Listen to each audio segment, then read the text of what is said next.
Reinforcement fabrication বা rod binding একটি RCC স্ট্রাকচারের খুবই গুরুত্বপূর্ণ একটি অংশ। আমাদের দেশে সাধারণত 40, 60 বা 75 গ্রেডের মাইল্ড স্টিল ডিফর্ম বার রিইনফোর্সমেন্ট হিসেবে ব্যবহৃত হয়। স্টিল ক্রয় করার ক্ষেত্রে ডিজাইন অনুসরণ করে প্রয়োজনীয় ইল্ড স্ট্রেংথ এবং ডায়ামিটারের রড অর্ডার করা উচিত। এক্ষেত্রে ভালো কোম্পানির রড ব্যবহার করা অত্যন্ত জরুরি।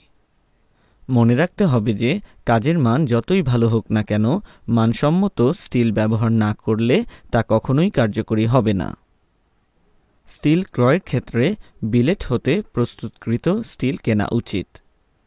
স্ক্র্যাপের স্টিলের মান ভালো পাওয়া যায় না বিধায় তা ব্যবহার না করাই ভালো। ক্রয়ের পর স্টিল ব্যবহারের পূর্বে তার কোয়ালিটি অবশ্যই চেক করতে হবে।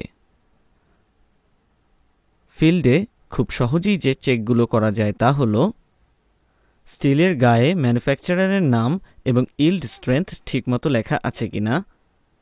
এখানে উল্লেখ্য যে 40, 60 বা 75 গ্রেড বলতে কেএসআই ইউনিটে স্টিলের ইল্ড স্ট্রেংথ বোঝায়, তবে বর্তমান স্পেসিফিকেশন অনুযায়ী মেগাপ্যাসকেল ইউনিটে স্টিলের ইল্ড স্ট্রেংথ উল্লেখ করা হয়।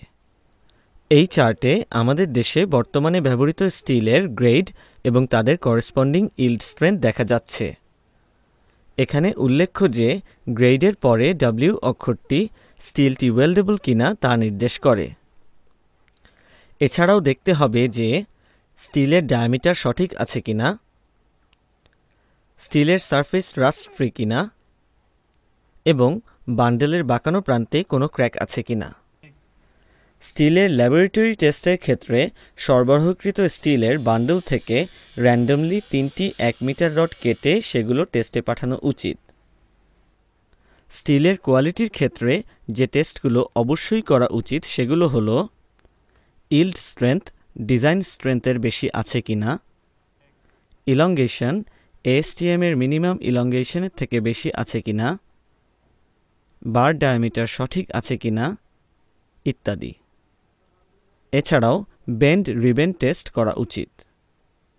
কাঙ্ক্ষিত ফলাফল না পেলে সেই স্টিল ব্যবহার করা উচিত নয়।